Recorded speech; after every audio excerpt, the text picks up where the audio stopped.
Entonces, muy buena tarde para todos y para todas. Sean bienvenidos a nuestro quinto coloquio. Hemos venido desarrollando este trabajo de coloquio internacional en diversos temas con nuestro trabajo en gestión ambiental. Para hoy tenemos una invitada. Permítanme, vamos a quitar esta raya, muy bien. Y abrimos el espacio de esta invitada. Jenny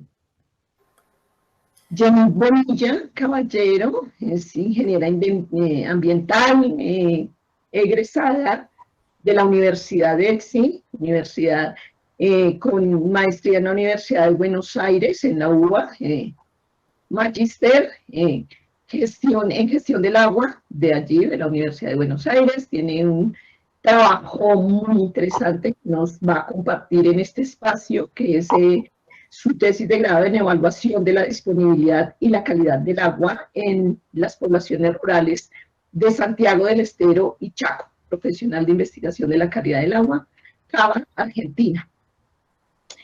Tiene una amplia participación en diferentes eventos. Hice pues como un resumen para comentarles. Tiene jornadas interdisciplinarias del ciclo del agua en ecosistemas de la UBA también, seminarios, saberes diversos hacia el abordaje completo de las transformaciones territoriales.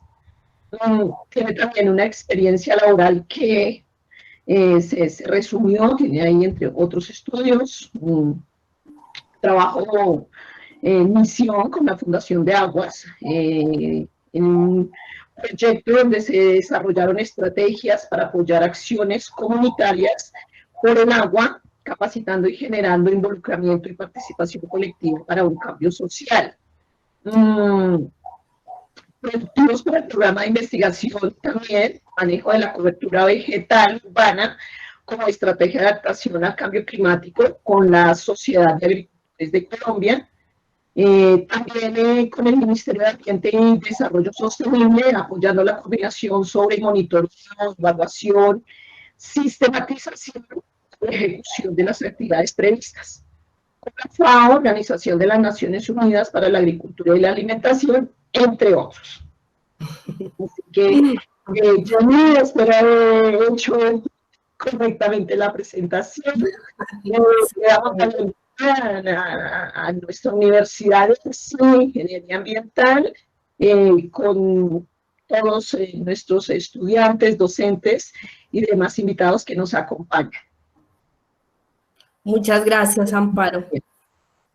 Para mí es un placer estar hoy, participar en este espacio. Gracias por la invitación. Volver a sentir la EXI es muy gratificante para mí. Tuve una experiencia hermosa en la universidad, aprendí un montón y bueno, por aquí estamos compartiendo ahora este trabajo de maestría que espero poderlo compartir y que puedan llevarse herramientas útiles para la gestión en zonas urbanas en cuanto al tema de calidad del agua. Entonces, si quieren, vamos empezando. Esta presentación dura aproximadamente una hora, hora y media. Y pueden irme preguntando, vamos a hacerlo de una forma dinámica, así que me encantaría que participen, pregunten, todo lo que pueda lo resolvemos, ¿sí? Entonces voy a compartir pantalla. Profe, buenas noches, qué pena, interrumpo. Yo, Brian, David García. Es que pues, he visto que hay varios compañeros que están tratando de ingresar, pero no los deja porque, pues según ahí, que han mandado, que tienen un límite de 100 personas, ya no pueden ingresar más.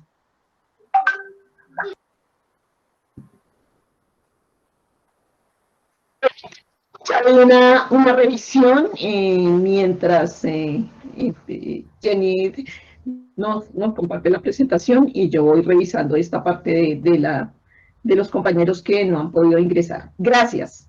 Bueno, bien.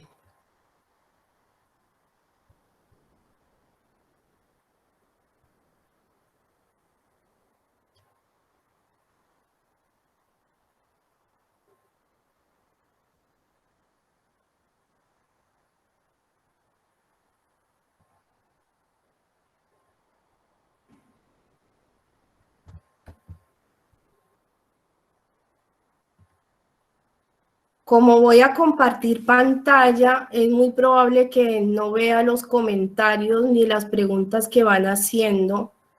Entonces, no sé si Amparo me podías ayudar con eso. Y si quieren en la segunda parte, hago un break y abrimos preguntas, si les parece.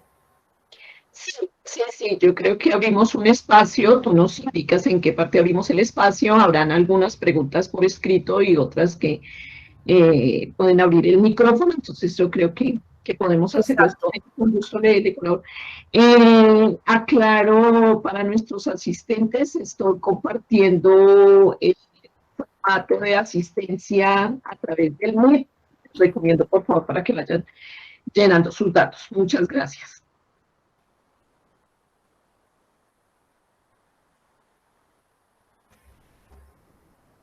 Bueno, genial. Entonces vamos a dar por inicio, vamos a dar el inicio. Yo voy a quitar si quieren la camarita y empezamos.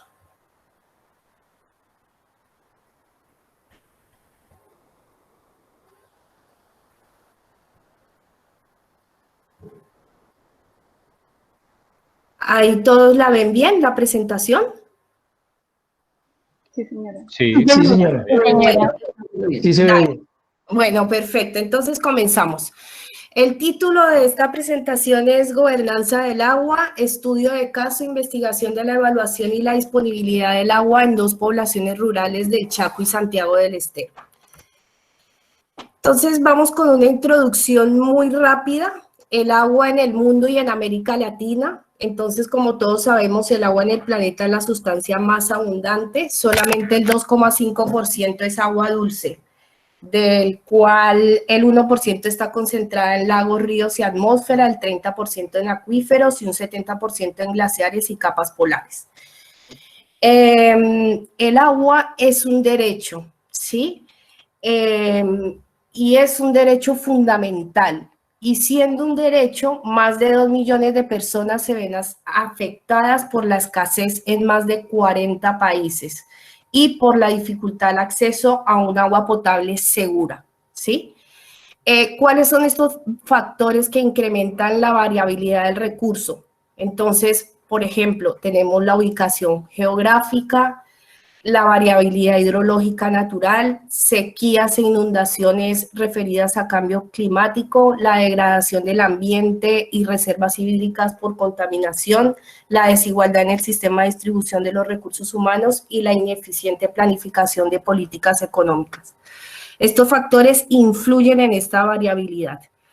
Y el deterioro del agua a nivel de contaminación varía por sus características tanto químicas como bacteriológicas. Entonces, según la ONU, en el 2017 reportó que 1,5 millones de muertes en niños menores de 5 años y 2 millones de personas de todos los grupos, ¿sí? Ustedes saben que la población más vulnerable se encuentra en niños y ancianos. El consumo de agua contaminada con microorganismos patógenos también es una causa importante de muertes. En América Latina, según la UNESCO, hay una alta disponibilidad del agua. Entonces, como vemos acá en el cursor, tenemos una amplia densidad de población en el continente asiático y obviamente tenemos una mayor demanda de agua. Y en América Latina pasa lo contrario, tenemos una mayor cantidad de agua, pero por diferentes factores no hay suficiente para todos, siendo menor la cantidad de población. Y sobre todo esto pasa en las zonas rurales, carecen de acceso y disponibilidad a una fuente de agua segura. Y también el agua se ve expuesta a diferentes tipos de contaminación, que ya lo vamos a ver más adelante. Entonces les voy a mostrar cómo es la situación en la Argentina, ¿sí? Como para contextualizar un poco. Aquí el país presenta aspectos muy diferentes en cuanto a la región analizada. Entonces tenemos que según la posición geográfica vamos a tener regímenes de precipitaciones diferentes, una morfometría diferente, una hidrología superficial diferente y una hidrogeología. Entonces esto hace que este comportamiento de agua en algunas zonas haya superabundancia, por ejemplo, sobre todo al sur, y sequías al norte. ¿Sí? Entonces aquí en este segundo mapa vemos el mapa del índice de aridez, donde nos muestra que el 70% del territorio está ubicado en zonas hiperáridas, áridas y semiáridas, que es lo que muestra acá el mapita en la parte naranja. Y en esta zona se ubican cerca de 9 millones de personas, que se corresponde al 30% de la población, y el 17% viven en áreas urbanas y rurales y no poseen un servicio de agua potable. Puede ser agua segura o agua para consumo, pero no potable. Entonces, específicamente, para hablar de la zona de investigación, nosotros realizamos esta investigación en la ecorregión del Chaco Seco, que queda ubicado hacia el norte, y en esta zona se presentan severos condicionantes del agua en cuanto a acceso y disponibilidad. Y entonces ahí, ¿qué hacen? Toman agua subterránea y agua de lluvia para el consumo. El agua subterránea acá en la Argentina representa el 30% del agua disponible. ¿Sí? Tenemos grandes acuíferos que abastecen de agua para todos los usos. Y esta disponibilidad obviamente está sujeta a las condiciones climáticas, pero a su vez está expuesta a diferentes tipos de contaminación, tanto de origen natural como antrópico. Otra de las características que tenemos acá es que el agua subterránea se encuentra amenazada por diferentes motivos: sobreexplotación, salinización y presencia principalmente de arsénico y flúor, que son contaminantes de origen natural que aportan al agua subterránea y, bueno, nos genera problemas de salud pública. Y tenemos también presencia de nitratos, de microorganismos patógenos, de plaguicidas y fertilizantes. Y en cuanto al agua de lluvia, también tenemos diferentes tipos de contaminación relacionados con microorganismos patógenos, nitratos y plaguicidas. Esto ya lo vamos a desarrollar en el transcurso de la presentación. Entonces, ¿cuál fue el objetivo de esta presentación? Evaluar la disponibilidad del agua, la percepción pública de la calidad y determinar mediante parámetros físicos, químicos y microbiológicos su aptitud para consumo humano en poblaciones rurales del Chaco y Santiago del Estero. Entonces les voy a mostrar cuál es este contenido y qué les voy a compartir.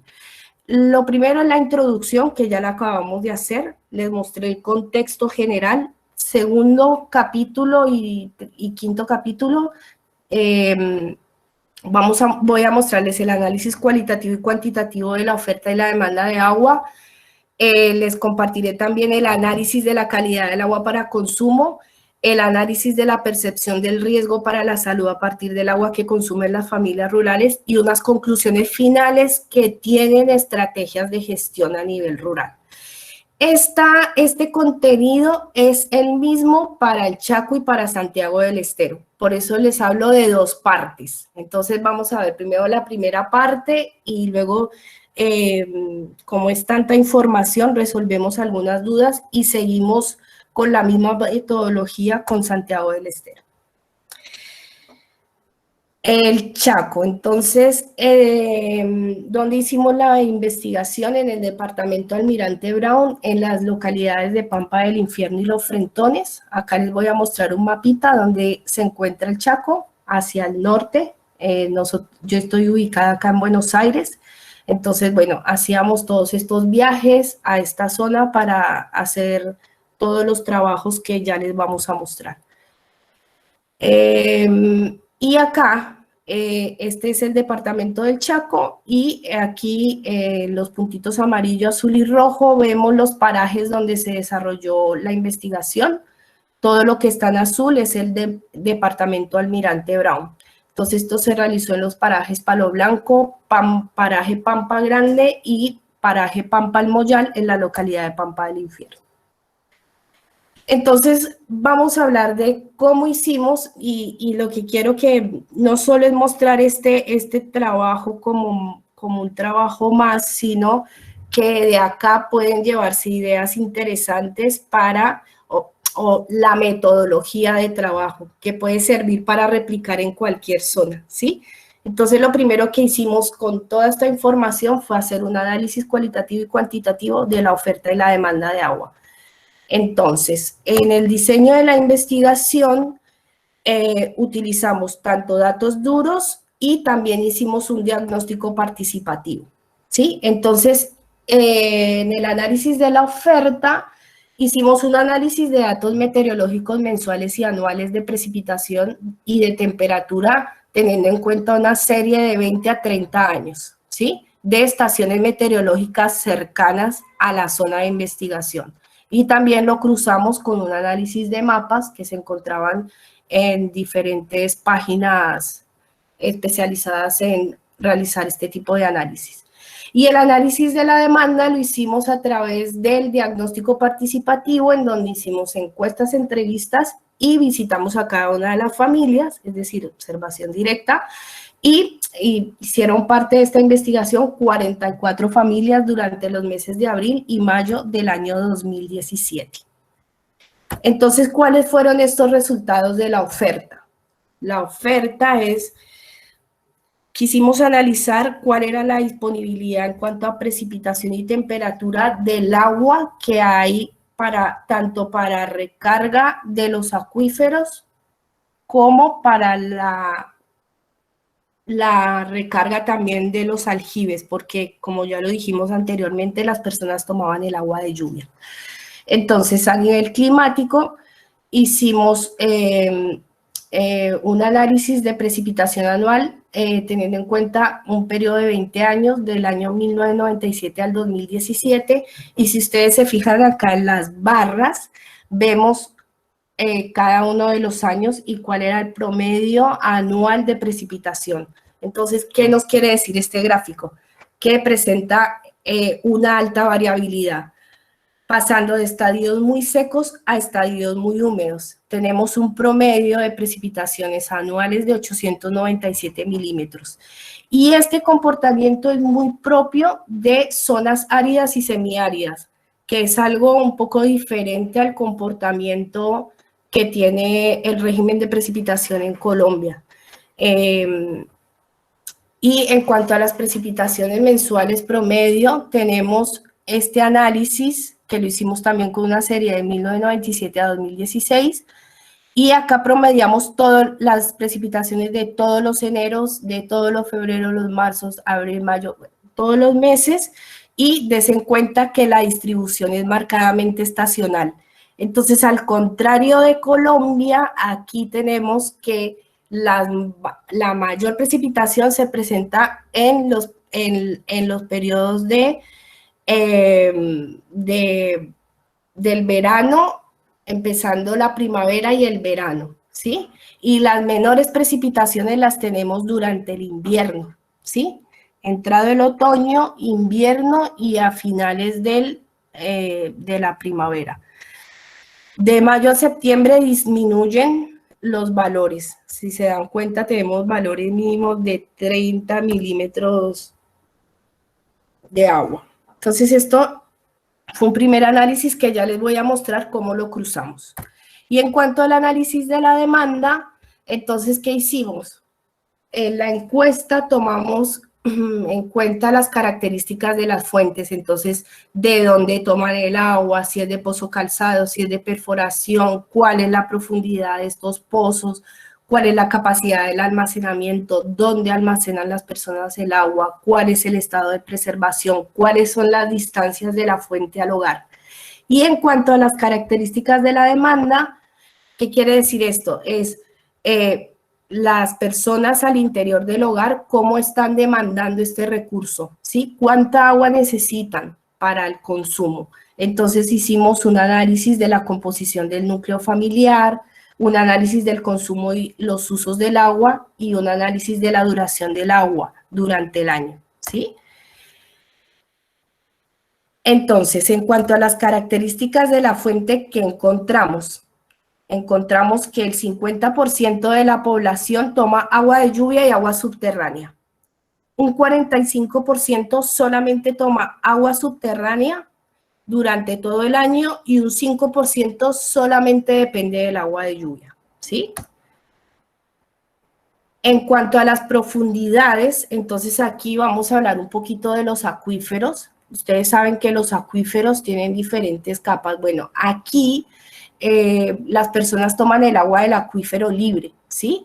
Entonces, ¿qué quiere decir esto? Que el 91% de la población se encuentra, el 91% de los pozos, perdón, se encuentra a profundidades entre los 5 y los 50 metros, ¿sí? Pero la mayor concentración está a profundidades entre los 11 y los 20 metros. Los pozos en su mayoría están a menos de 1000 metros con respecto al hogar y carecen de tapas, como ustedes lo pueden ver. Entonces, estar a 1000 metros con respecto al hogar es un tema también de análisis porque es el tiempo que tienen que moverse para ir a tomar el agua, ¿sí? Bueno. En cuanto al agua subterránea que hacen, ¿dónde almacenan? Entonces, el 41% manifestó extraer el agua diariamente desde el pozo para satisfacer sus necesidades. Todos los días van y extraen. El 59% extrae el agua y lo almacena en tanques, aljibes o en bidones, que en muchas ocasiones son bidones donde se almacenan plaguicidas. Eso ya se los voy a explicar más adelante. Y en cuanto al agua de lluvia, ¿se acuerdan que les hablaba de los periodos de mayor precipitación y cómo era el tema de la recolección del agua? Bueno, encontramos que la recolección del agua de lluvia se realiza entre los meses de noviembre y marzo, o sea, serían la primavera y el verano. Y el 92% de la población almacena el agua en aljibes como lo pueden ver en la fotografía. En su mayoría, estos aljibes sí están más cerquita de la casa, ¿se dan cuenta? A 200 metros con respecto al hogar. Bueno, en cuanto a las características de la demanda, los integrantes del hogar, el 58% están constituidos de 4 a 6 personas. Y en el 57% de los casos, las mujeres se representan como líderes o lideresas de tanto del hogar como del recurso del agua, ¿sí? Entonces, esto es muy importante porque Naciones Unidas reconoce dentro de los objetivos del desarrollo del milenio la participación de la mujer como gestora del agua, ¿sí? En cuanto al consumo promedio, el 51% reportó valores inferiores a 50 litros por día para cubrir las necesidades básicas. Es decir que, y el 46% estimó valores inferiores a 20 litros persona día. ¿Qué quiere decir esto? Esto quiere decir que la cantidad de agua que consumen en el día, ¿sí? Entonces, si ustedes se dan cuenta, acá en esta tablita que les muestro, que tiene como bibliografía la CEPAL y la OMS, ellos recomiendan que para zonas donde no hay agua disponible, ¿sí? Zonas donde hay alta variabilidad o altas sequías, la demanda diaria de agua recomendable como mínimo son 20 litros al día. Y ya de ahí en adelante hasta 50, ¿sí? Es lo mínimo que una persona debe consumir al día. Y en cuanto a la demanda diaria, aquí estamos comparando el tema de las dos fuentes, tanto del agua de lluvia como del agua subterránea. Entonces, si ustedes se dan cuenta, las personas que consumen agua subterránea desconocen la cantidad de agua que están consumiendo. ¿Por qué? Porque tienen una alta disponibilidad del agua permanentemente, porque la abastece directamente el acuífero. Pero en el caso del agua de lluvia, sí tienen mayor control sobre la cantidad de agua que están consumiendo, ¿sí? En cuanto a la duración del agua, en cuanto al agua subterránea, en la mayoría de los casos es suficiente para todo el año. Lo que les decía, la recarga del acuífero es suficiente, ¿sí? Y el 50% del agua de los pozos es compartida entre otras familias. En cuanto al agua de lluvia, si ustedes ven, cerca del 54% no les dura el agua para todo el año. ¿Se acuerdan que yo les hablaba de que ellos captan el agua en determinados meses al año? Bueno, ellos almacenan el agua y les alcanza para 9 o 12 meses y el resto del tiempo no. Por eso comparten de otras fuentes el agua. En cuanto a las alternativas de infraestructura para la captación, el INTA, que es el Instituto Nacional de Tecnología Agropecuaria acá en la Argentina, realizaron un diseño en software para dimensionar la cantidad de agua que una familia debe recolectar al año. Entonces, esto muestra unos cálculos que se requieren por persona día. ¿Se acuerdan que hablábamos de 20 litros persona día? Bueno, sobre ese cálculo se hace, sobre este valor se hace el cálculo. Y acá encontramos que para 150 días secos, que serían de los meses de mayo a septiembre, se hace la proyección para 5 habitantes y esto nos da un valor de 18.000 litros que debe tener este sistema para abastecer una familia durante el año, ¿sí? Y una superficie de captación de 26 metros cuadrados, es decir, el techo que se necesita para captar el agua y almacenar. Entonces, bueno, eso en cuanto al análisis de la oferta y la demanda, ¿sí? Ahora les voy a compartir el análisis de la calidad del agua para consumo. ¿Qué hicimos en esta zona? El diseño de la investigación. Entonces, tomamos muestras de las 40 familias y también hicimos un diagnóstico participativo. Entonces, aplicamos encuestas, entrevistas y observación directa. Entonces, fíjense acá. Esto es muy importante que me lo entiendan porque de aquí en adelante vamos a hablar de temporada húmeda y temporada seca. La temporada húmeda es primavera-verano, ¿sí? Que es cuando más llueve. Y la temporada seca es el invierno, ¿sí? Entonces, en temporada húmeda recolectamos 93 muestras para analizar estos valores a nivel microbiológico, físico-químico y para hacer análisis de plaguicidas en el agua. ¿Por qué? Porque estas familias viven en zonas rurales y la mayor parte están rodeadas de monocultivos, ¿sí? Entonces, en estos monocultivos se realizan fumigaciones y cuando estos plaguicidas entran al ambiente no sabemos cuál es su comportamiento. Entonces queríamos investigar si el agua de consumo tiene plaguicidas. Y en temporada seca realizamos 104 muestras. En promedio fueron muestreados 40 fuentes, 13 depósitos de agua de lluvia y 27 de agua subterránea. En total se recolectaron 197 muestras.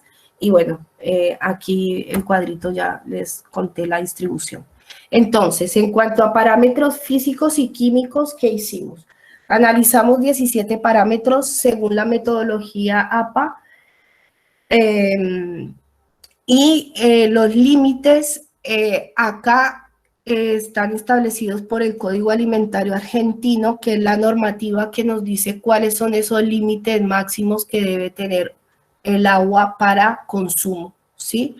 Y en cuanto a plaguicidas, analizamos 43 plaguicidas. Esto lo hicimos a través de cromatografía líquida y los límites que tuvimos en cuenta son los límites recomendados por la Comunidad Económica Europea. que como acá en la Argentina no hay normativa para plaguicidas, entonces cuando en un país no hay normativa nos tenemos que remitir a la normativa internacional, ¿sí?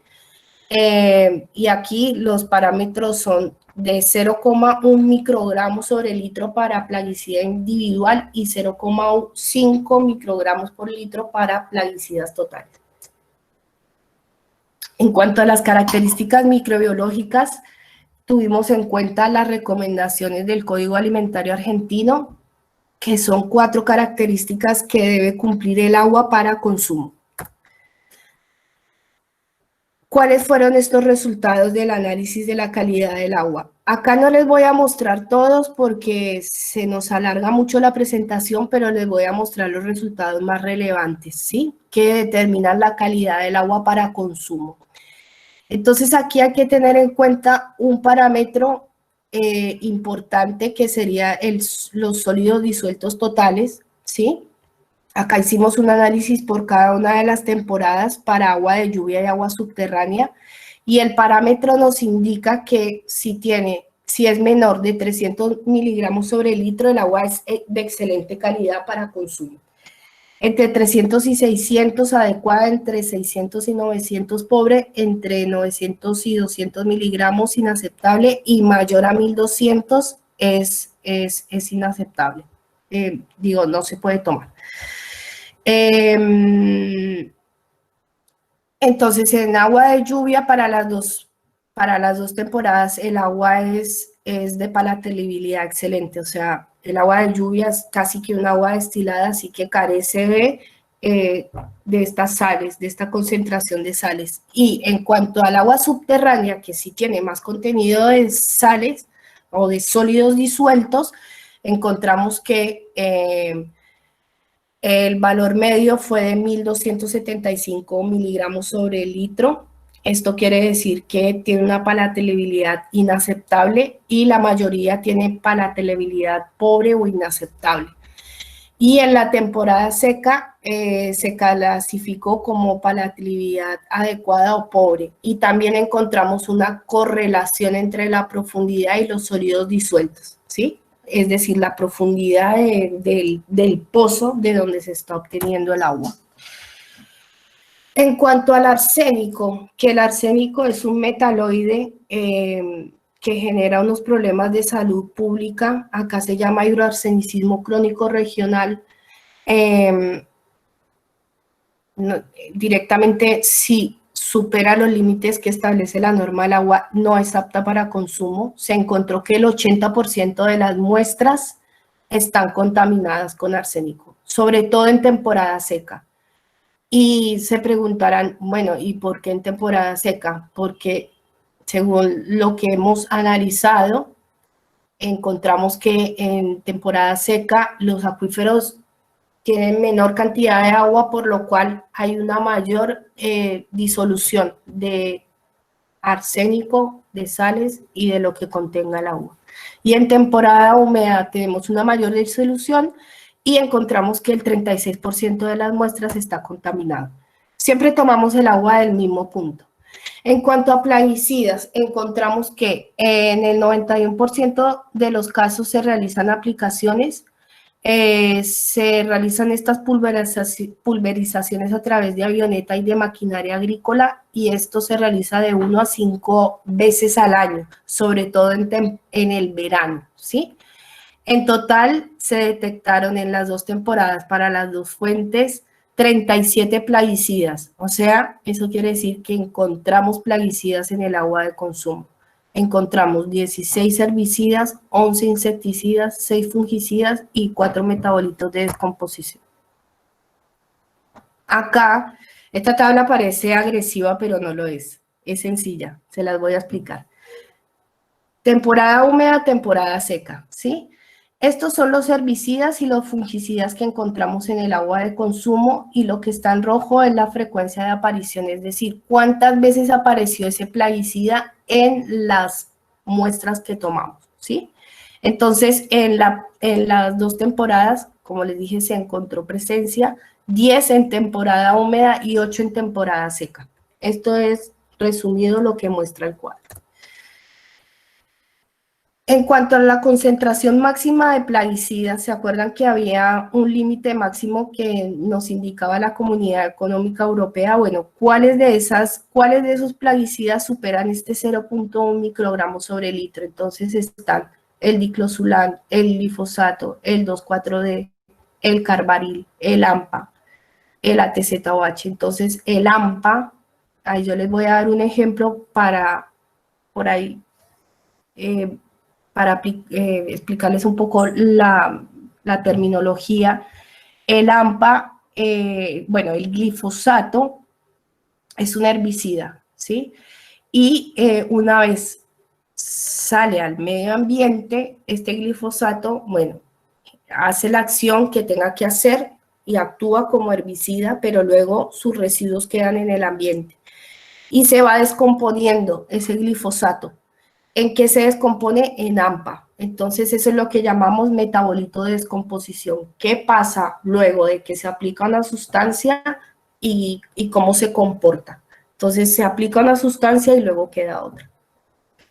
En cuanto al agua de lluvia, encontramos que 7 plaguicidas no cumplen con estos límites que estableció la norma y las distancias a las cuales se encontró estos plaguicidas es entre los 50 y los 250 metros, es decir, la distancia a la cual está el aljibe o el techo con respecto al cultivo, ¿sí? Esto es lo que quiere decir este gráfico. En el agua subterránea igual, el mismo cuadrito, frecuencia de aparición, encontramos menos cantidad de plaguicidas, pero lo encontramos. Esto quiere decir que el plaguicida está llegando al acuífero y que lo está contaminando, ¿sí? Encontramos 5 plaguicidas entre herbicidas, insecticidas y metabolitos de descomposición con una frecuencia de aparición del 75%, 4 en temporada húmeda y 5 en temporada seca. Y en cuanto al agua subterránea, los que superaron este límite, ¿sí? Son 7 plaguicidas que no cumplen, ¿sí? A distancias entre los 50 y los 250 y a profundidades entre los 10 y los 20 metros. Esto quiere decir que entre más superficial sea el acuífero o entre más cercano esté la obtención de la capa freática, más posibilidad hay de que el acuífero esté contaminado y por lo tanto el agua que se consume. En cuanto a las características microbiológicas, ¿sí? Encontramos también presencia de coliformes totales. Como ustedes saben, lo habrán visto en clase, los coliformes totales son indicadores de una posible presencia de microorganismos patógenos en el agua. Entonces, en el 90% de los casos encontramos estos coliformes. Escherichia coli lo encontramos en el 25% de los casos, sobre todo en temporada seca, y menos cantidad se encontró en temporada húmeda.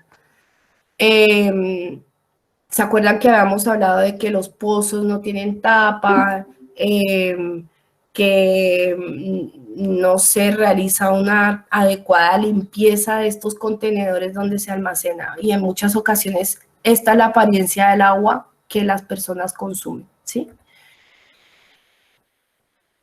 En mesófilas aerobias también encontramos que son indicadoras de la limpieza de todos los recipientes o contenedores donde se almacena el agua, al igual que Pseudomonas aeruginosa, que son las que pide el Código Alimentario Argentino. Entonces también encontramos contaminación de mesófilas, sobre todo en temporada húmeda, y encontramos presencia de Pseudomonas en el 25% de los casos. Y en el agua subterránea, en el 95% de los casos encontramos coliformes totales y Escherichia coli en el 37% de los casos. ¿Y qué pasa? Que cuando el pozo no está tapado, si ven este perrito acá, bueno, así como cayó el perrito, caen otro tipo de animales, algunos no pueden salir y se descomponen adentro, ¿sí? Y no solo animales, ramas, bueno, entra todo. Y si, por ejemplo, el pozo no tiene el bisel de construcción, que siempre hay que construir un revestimiento alrededor del pozo, cuando llueve el agua se devuelve y todo lo que hay por delante entra dentro del pozo. Entonces esto está mostrando esta fotografía, ¿sí? Y mesófilas aerobias encontramos en temporada húmeda, encontramos plaguicidas mesófilas aerobias en el 58% y pseudomonas en el 9% de los casos. Bueno, eso es en cuanto a la calidad del agua. Y otra cosa aquí que es importante que vamos a hablar es la percepción que las personas tienen con respecto al agua, ¿sí? Una cosa es, bueno, la demanda, la oferta, cuánta agua, cuánto acceso tienen. Otra cosa es la calidad real del agua que les mostré, ¿sí? Con estudios de laboratorio. Y otra cosa es cómo la gente percibe el agua culturalmente. Y este es el estudio que les vamos a mostrar. Bueno, entonces, ¿cómo se hizo este diseño para identificar esa percepción? Se analizaron, bueno, tanto datos duros como encuestas, que se analizó la composición sociodemográfica, características sociodemográficas de la población en cuanto a población y clasificación etaria. Se investigaron características de la percepción de la calidad del agua en cuanto a la percepción de la contaminación del agua y se analizaron características relacionadas con la salud. Entonces, ¿qué enfermedades tienen o qué enfermedades están relacionadas con el agua? ¿Cuáles fueron estos resultados? Bueno, miren, en cuanto a la composición familiar, ya lo habíamos hablado un poco atrás, la mayor composición está dada de 4 a 6 personas. La clasificación por edad, encontramos que la mayor cantidad de personas se encuentran dentro del periodo de madurez y la adultez, ¿sí? Y en cuanto a las características de la percepción, miren, este cuadro es muy interesante porque acá resume todo lo que quiero transmitir. Nosotros hicimos una pregunta general de si percibe o si piensa que el agua está contaminada, ¿sí? Y ellos dicen, el 57% de la población dijo sí, yo percibo que el agua está contaminada. De ese 57%, lo distribuimos, lo analizamos, lo distribuimos según el parámetro que analizamos en cuanto a calidad. No preguntamos directamente microorganismos patógenos, sino hicimos preguntas mucho más sencillas y luego eso nosotros lo clasificamos internamente, ¿sí? Pero en cuanto al arsénico, llama la atención porque aquí arsénico es arsénico en zona rural o a nivel de investigación, siempre es arsénico. Y nos dimos cuenta, por ejemplo, que solamente el 3% de la población percibe que el agua está contaminada con arsénico. Y los resultados nos muestran otra cosa, como ya los vimos. El 80% está contaminada con arsénico. En teoría, las personas no deberían consumir el agua que están obteniendo de estas fuentes, ¿sí? Entonces, esto quiere decir que la percepción es muy diferente, o los hábitos que tienen son muy diferentes frente a los resultados y sobre la calidad real del agua, ¿sí? Esto es lo que muestra este cuadrito. Al igual que los plaguicidas, aunque ellos tienen un poquito más de conciencia con el plaguicida porque sienten que pasa la avioneta, que pasa el mosquito aplicándole, entonces el 32% percibe que tiene plaguicidas en el agua y en realidad lo que muestra este dato es que el 26% está sobre, el 26% de los resultados superan el límite establecido, pero acá es importante que se entienda que en el 100% de las muestras las personas tienen plaguicidas. Que no superen los límites es una cosa, pero que hay presencia es otra, ¿sí? En cuanto a los tratamientos que las personas realizan con respecto al consumo del agua, el 55% realiza un filtrado, que es un filtrado básico para microorganismos patógenos, que sería desinfección. Y este filtrado lo realizan porque nosotros en el transcurso de la investigación entregamos unos filtros, pero no es un hábito que lo tengan tan incorporado. Salió porque los entregamos. Y miren, el 9 y el 9% aplican hervor y lavandina y un 27% no realizan ningún tratamiento. Y en cuanto a las enfermedades, el 30% manifestó que presentaban alguna enfermedad, ¿sí? ¿Y cuáles fueron las principales enfermedades? Enfermedades reumatológicas en los periodos de 36 a 65 años y en más de 65, y enfermedades del sistema respiratorio, sobre todo en niños y en adultos, ¿sí? Y en cuanto a las enfermedades transmitidas por el agua, fíjense en este dato. La mayor parte de la población encuestada, es decir, el 93% de la población, no relacionan las enfermedades que padecen con el consumo del agua, ¿sí? Solamente un 7% relaciona enfermedades con el consumo del agua. Ese porcentaje es muy bajito, ¿sí? Para los resultados de la calidad real del agua. ¿Cuáles fueron estas enfermedades presentadas? Diarreas, alergias y enfermedades respiratorias, ¿sí? Principalmente. Y esos son esto es Chaco, y esta es la metodología, y aquí quiero hacer un break porque no quiero hablar sola.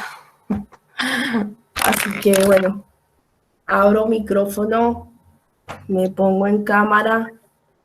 Les pregunto si entendieron todo, porque lo mismo es lo que les voy a mostrar para Santiago.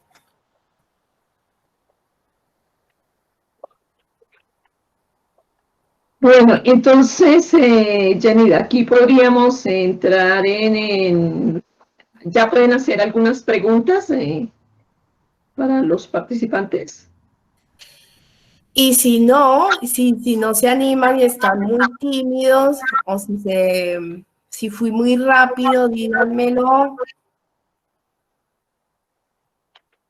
Y si no, seguimos. Si nos animamos a Sí. preguntar. A ver, anímense, chicos, que yo estuve también estudiando en la misma universidad, no sean tímidos. Bueno, yo voy a ponerle un poquito también de conversación. A ver, Muchas gracias. Primero que todo, pues encantado, el tema es fascinante, es de una relevancia total. Yo creo que no solamente para nuestros países latinos, sino para el mundo y más en general lo que estamos viviendo. Entonces, me parece excelente el tema. Muchas gracias por compartirnos tu trabajo, tu dedicación, tu esfuerzo. Es bastante loable. Y digamos que mi pregunta es un poquito actual. De pronto, no sé si no entendí o no vi, en el aspecto de las precipitaciones, hablabas que se mantenían más o menos constantes dependiendo de la época, si era seca o húmeda, pero no noté como mayor diferencia a nivel de por el cambio climático. Es decir, ¿está afectando o todavía no está afectando el cambio climático en esas estadísticas? Porque noté muy generales, y cuando mostraste los datos de los meses se mantenían muy estables.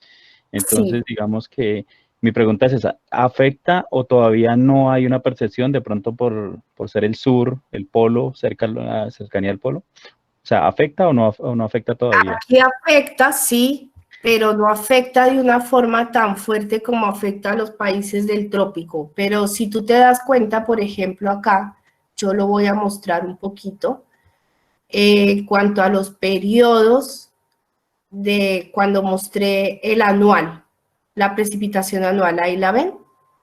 Fíjense miren el comportamiento, fíjense que la distribución es muy desigual, si la ven. Entonces aquí tendríamos que cruzar con los periodos del niño y los periodos de la niña y empezar a analizar y a cruzar cómo estos periodos influencian este régimen de precipitación. Fíjate que acá se ve. Ok, sí, correcto. Acá, en este primero. En el segundo, el comportamiento, si lo ves a nivel ya de temporada, dentro de los meses, sí es mucho más estable. Pero en el periodo de precipitaciones anuales sí se ve una diferencia.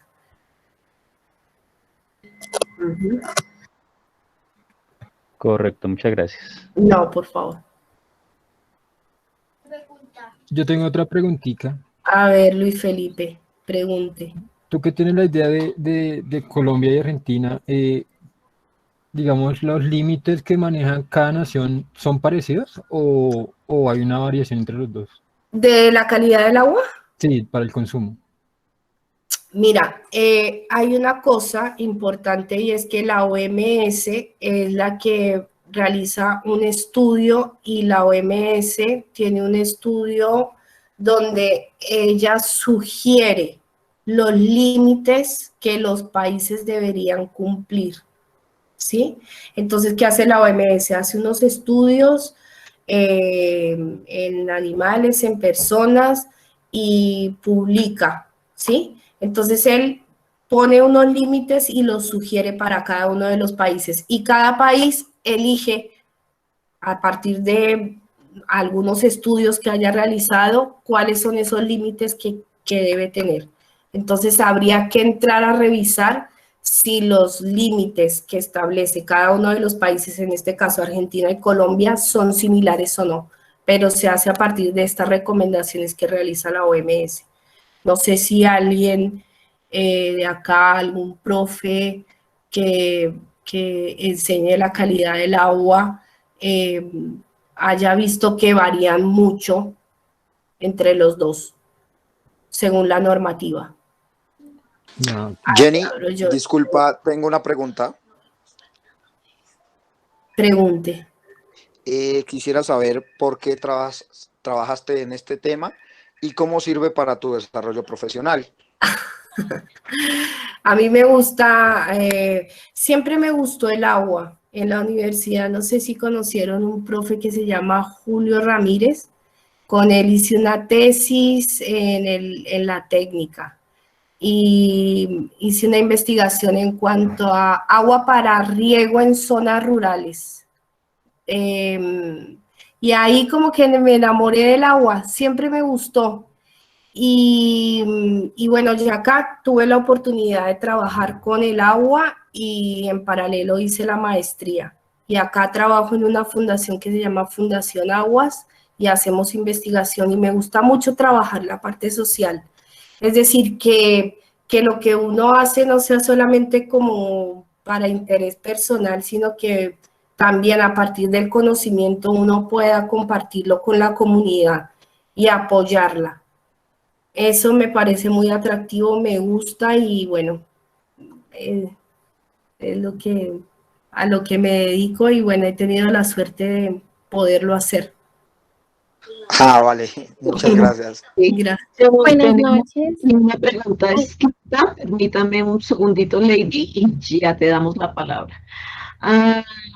Daisy Lozada dice, quisiera preguntar la parte del trabajo con las comunidades, cómo se abordan los resultados obtenidos con las recomendaciones que quizá realizan ellos.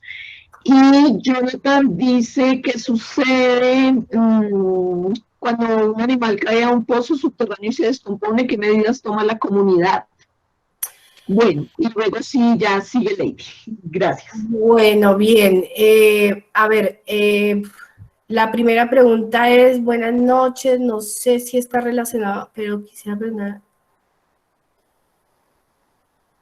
Bueno, ¿cómo se abordan los resultados obtenidos con las recomendaciones o con la investigación que hicimos? Eso se los voy a mostrar al final. Entonces, ténganla ahí porque no se trata solo de investigar y de encontrar un dato o de armar una encuesta, sino cómo la investigación o el dato duro aporta a la comunidad y eso se los voy a mostrar al final, ¿sí? Y para la pregunta de qué es el 2,4-D, qué causa el arsénico en el cuerpo, bueno, el 2,4-D es un herbicida, ¿sí?, que se aplica para estos cultivos extensivos. El arsénico causa cáncer, ¿sí? Los primeros síntomas se ven proyectados a lo largo del tiempo, es decir, que si lo consumo todos los días, en 5 años empieza la persona a presentar una enfermedad que se llama hidroarsenicismo crónico regional y presentan manchas en las palmas, en los dientes, y a largo plazo también genera cáncer. Por eso es una enfermedad, digamos que una enfermedad ambiental pública, de interés público. Sí, estas enfermedades se supone que todo el tiempo están publicando información con respecto a este tipo de enfermedades, pero como lo podemos ver, no toda la población y sobre todo en zonas rurales tiene ese conocimiento. Por eso es importante entrar a investigarlo. ¿Qué sucede cuando un animal cae en un pozo? Se descompone, ¿sí? Y al descomponerse, bueno,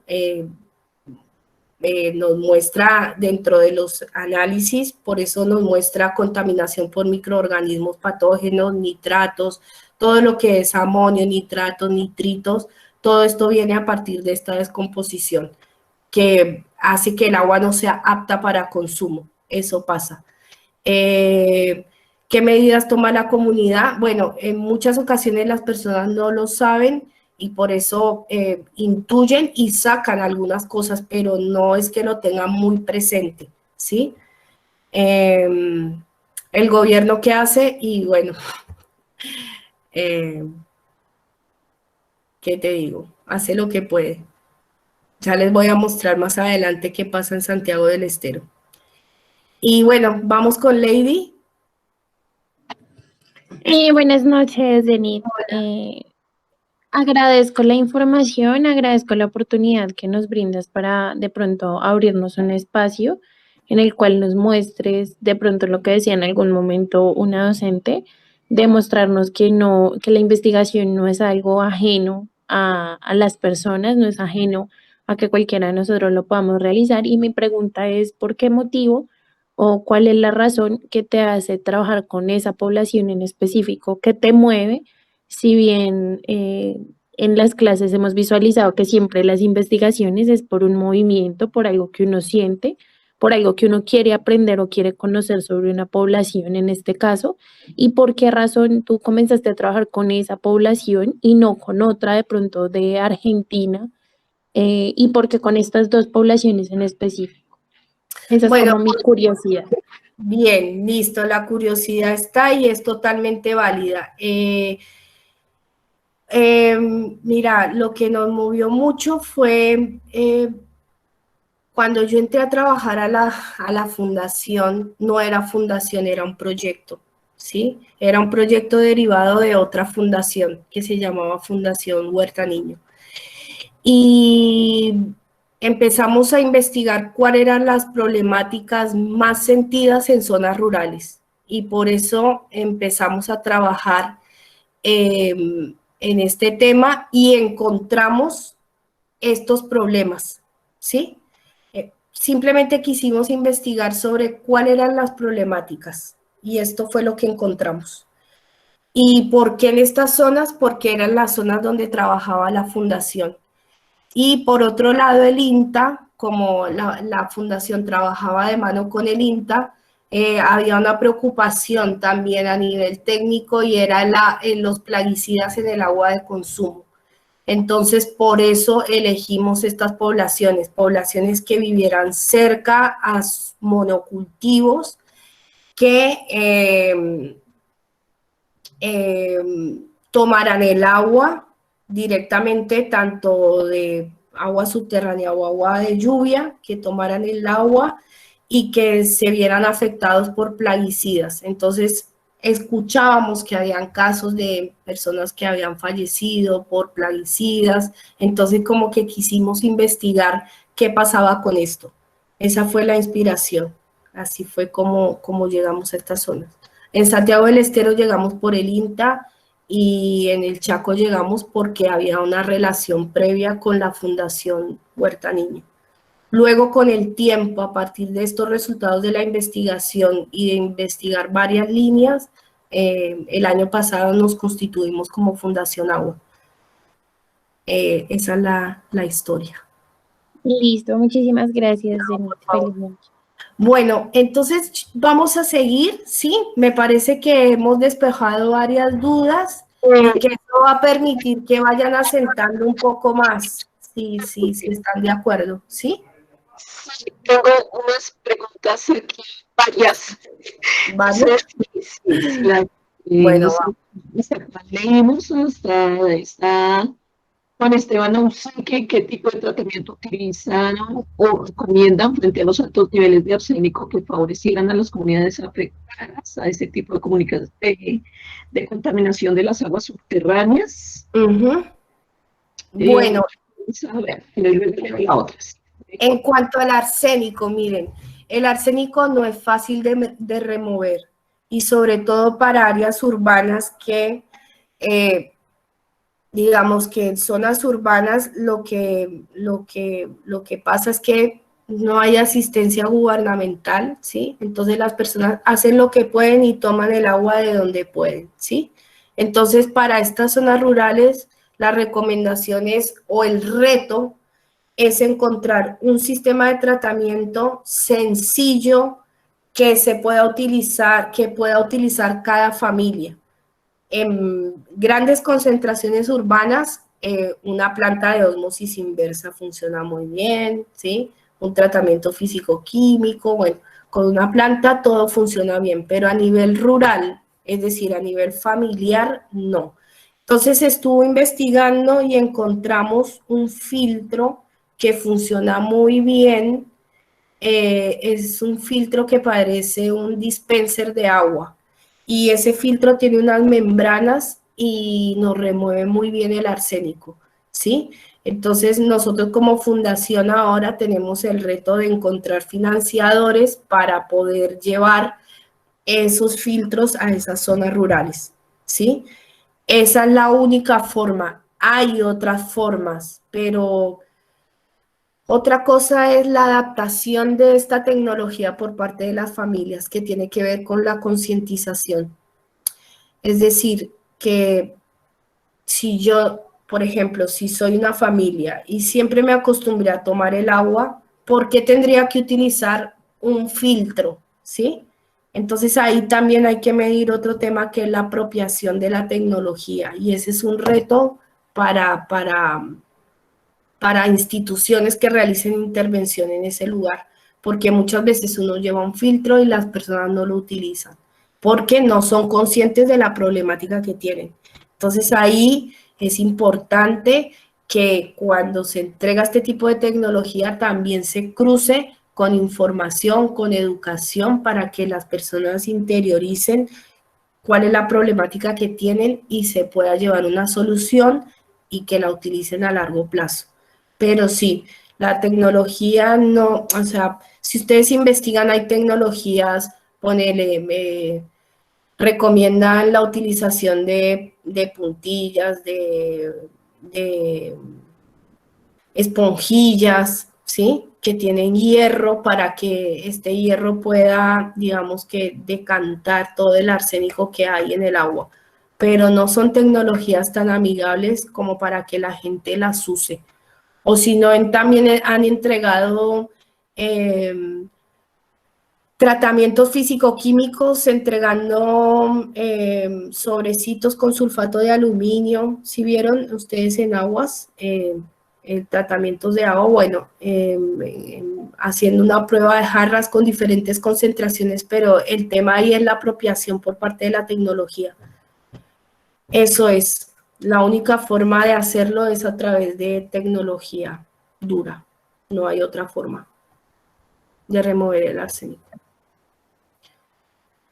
Buenas noches, qué pena, profe. Hola.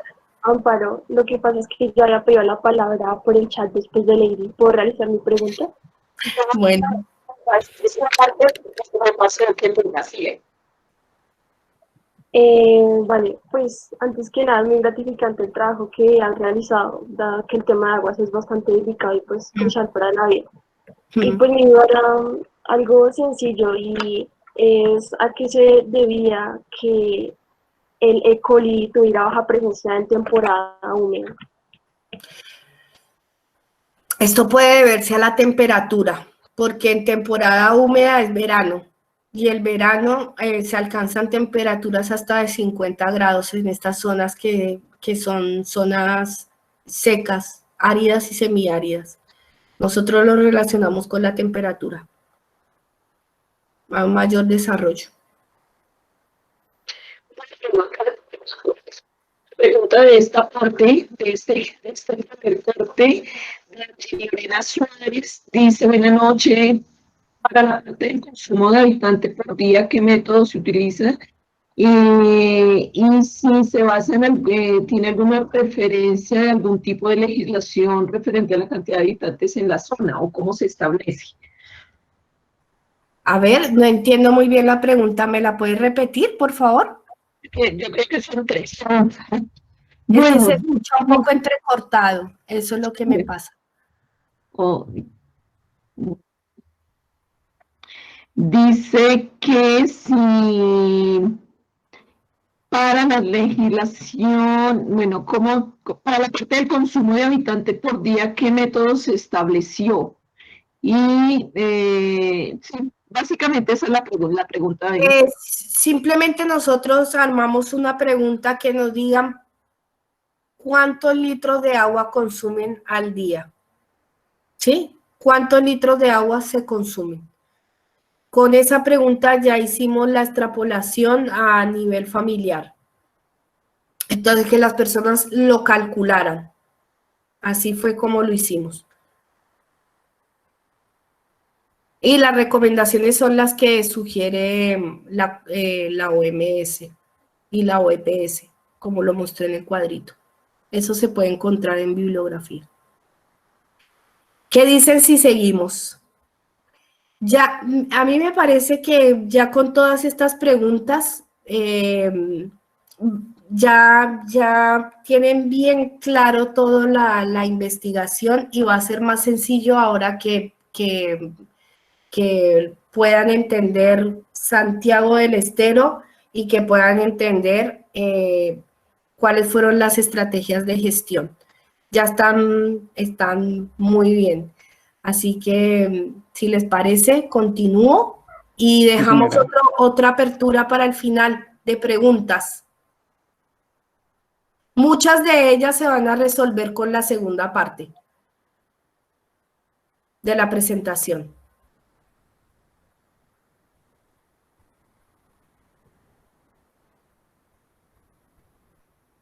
Hola. Sí, por favor, yo creo que sí, ¿no? Sí, señora. Bueno, gracias. Bueno, aquí vamos. Ahí ven, ahí lo ven. Sí se ve. Sí, señora. Bueno, gracias. Es que yo no los veo ahora. Mira. Entonces vamos con la segunda parte. Santiago. Listo. Entonces, como les dije anteriormente, en Santiago del Estero hicimos la investigación, nos lo sugirió una de las técnicos que trabajan en la zona y lo hicimos tratando de encontrar estas zonas donde se aplicaban plaguicidas en el agua de consumo. Y bueno, lo hicimos en los departamentos de Jiménez, Banda y Río Hondo. Santiago del Estero, fíjense que colinda con el departamento del Chaco, con la provincia del Chaco y queda al norte de la Argentina. En estos tres departamentos realizamos la investigación y tomamos familias rurales que vivieran en estos parajes. Entonces, en el departamento de Río Hondo hicimos la investigación en un paraje. En el departamento de La Banda tomamos 2 parajes y en el departamento de Jiménez lo hicimos en 7 parajes, ¿sí? Y también la misma metodología, un análisis cualitativo y cuantitativo de la oferta y la demanda de agua. Si ustedes se fijan acá en esta fotito, miren esta foto y dense cuenta nomás con la foto cómo es la situación de la zona, ¿sí? Así en muchas familias recolectan el agua de lluvia. Ese es el estado. Entonces, el diseño de la investigación, igual se tomaron datos meteorológicos. Aquí se tomó una serie más amplia de 37 años. ¿Se acuerdan que en Chaco fue de 20? Bueno, en esta de 37. ¿Por qué? Porque la estación meteorológica tenía más datos. Se realizó un análisis igual de mapas, se realizó lo mismo, un diagnóstico participativo, pero acá, a diferencia del Chaco, se tomaron 64 familias, ¿sí? Fueron más. ¿Cómo se distribuyen las familias? Fíjense, en el departamento de Jiménez había muchas más familias, fue el 82% de las familias, en Río Hondo el 9% y en La Banda el 9%. Los resultados de la oferta. Entonces, miren el comportamiento de las precipitaciones anuales para este periodo de 1981 al 2017. Fíjense que también hay una alta variabilidad en la distribución de las lluvias. Acá tendríamos que ver cuáles fueron esos periodos del niño, de la niña y empezar a marcar cómo fue el comportamiento. Pero a nivel general tenemos un promedio de 607 milímetros de agua para este periodo. Y en cuanto a las precipitaciones y las temperaturas, tenemos mayores precipitaciones en el verano y en la entrada del invierno, al final de la primavera y principios del verano, que sería septiembre, octubre, noviembre. En diciembre ya entra el verano y acá se tienen las mayores precipitaciones, que serían los periodos donde las personas recolectan el agua de lluvia. Y el resto del año tienen menores precipitaciones, es decir, que tienen que almacenar el agua por más tiempo, ¿sí? Resultados del análisis de la demanda. Y acá tenemos diferentes características de las fuentes. Para alguna persona que me preguntó qué hacía el gobierno, Lo que pasa es que en estas zonas el agua, en las zonas rurales las poblaciones están muy dispersas. En Santiago del Estero tenemos poblaciones un poquito más juntas. Y entonces esto facilita que las personas tomen el agua de diferentes fuentes y ya les voy a mostrar de qué tipo de fuente. Fíjense en esta fotito que hay acá. Esta es una planta de tratamiento de ósmosis inversa que hay en una de las poblaciones. Esta es una perforación comunitaria que las personas se organizan y toman el agua desde ese lugar. Y esto, bueno, son sistemas de recolección de agua de lluvia. En cuanto a las fuentes de abastecimiento, acá hay diferencias entre el Chaco y entre Santiago. Miren, el 76% de las familias rurales en Santiago del Estero toman agua subterránea y el 24% agua de lluvia. En cuanto a las formas de abastecimiento, el 86% toma el agua de perforaciones comunitarias y la toma y la distribuye de diferentes formas, ¿sí? Es decir, estos son los puntos de entrega del agua, pero no quiere decir que el agua llega directamente a la casa, es decir, que haya un sistema de red, ¿sí? En muchas ocasiones las personas tienen que ir a recoger el agua a estos puntos, acá donde dice perforaciones comunitarias. Las perforaciones familiares son diferentes a los pozos calzados. Las perforaciones tienen un diámetro menor, ¿sí? Para extracción y ponen una bomba. Entonces esta bombita que ustedes ven en la foto, aquí tiene como un codito y ese codito, si lo va subiendo y bajando, va sacando el agua, va extrayendo el agua. Y ahora les voy a explicar a qué profundidades está el acuífero donde se toma el agua. Y en otras ocasiones las personas no tienen ni perforación comunitaria ni perforaciones familiares, entonces ¿qué hacen? Piden el agua del municipio y el camión cisterna les lleva el agua y les llena los aljibes. Miren, la profundidad de las perforaciones. Se fijan que en las provincias cambian, los acuíferos cambian, el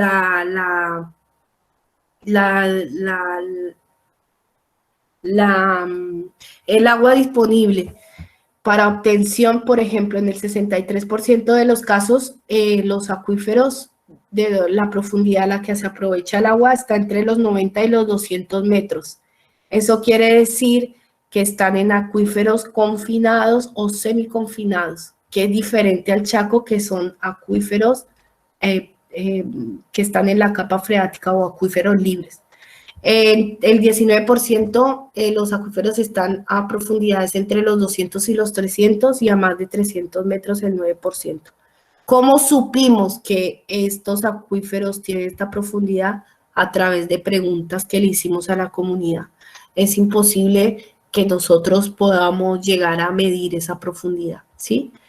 Y las distancias con respecto a los hogares están, es decir, la distancia que está el acuífero, las fuentes, ya sean comunitarias o familiares, con respecto al hogar está entre los 500 y los 1000 metros. Entonces, ¿qué pasa acá? Miren, muchas de las personas, si ven esta foto, acá esto se llama sulky, que sería el burrito que arrastra la carreta, ¿sí? Entonces las familias llevan el agua en diferentes sistemas de transporte y almacenan el agua. Ellos sí o sí tienen que almacenarla, ¿sí? En tanques plásticos el 63% la almacena, ¿sí? Estas son familias y estos son los tanques donde almacenaban el agua. Estas son fotos cuando fuimos a tomar las muestras de agua. El 19% la toma de bidones, el 16% de aljibes, la almacenan aljibes y un 1% en cisterna. Y aquí pasa que como en estas zonas, estos señores dueños de los cultivos hacen las aplicaciones y dejan los bidones tirados. Y entonces, ¿qué pasa? Las personas toman el bidón y almacenan el agua. Entonces, ¿qué dicen? No, hacemos un retrolavado 3 veces con lavandina, lo lavamos bien con detergente y listo, ya está. Y ahí almacenan el agua. Bueno, los periodos de recolección de agua, ya se los expliqué al principio. Enero, febrero, marzo, octubre, noviembre y diciembre son los periodos donde recolectan el agua. El resto de meses del año no tienen agua, ¿sí? Entonces, esto es un problema. Y lo que sí es que estos almacenamientos están más cerca al hogar, a menos de 200 metros. Y el aljibe resultó la forma más elegida por las familias para almacenar el agua. Características de la demanda. Integrantes del hogar, el 44% de los hogares estaban constituidos de 4 a 6 personas. Los representantes de la familia, en este caso, son muchas veces mujeres. Y los usos que le dan al agua. Las barras azules muestran agua de lluvia y las barras naranjas muestran el agua subterránea. Y estos son los usos: para beber y cocinar, para aseo personal, para limpieza, para animales y para huerta. Este dato lo obtuvimos de la encuesta, ¿sí? Preguntamos cuáles son los usos que le realizan al agua: para beber, para aseo. Bueno. Las familias tienen diferentes usos y casi todas las familias, como ya lo vimos, almacenan el agua. Miren, aquí está lo que yo les decía, la duración del agua. Más del 70% de las familias afirmó que no dispone de agua permanente durante el año. ¿sí? ¿Por qué causas? Porque cuando toman el agua de estas perforaciones comunitarias, muchas veces el pocero, que es el que abre la llave para distribuir el agua a todo el pueblo, no está. Los fines de semana no está.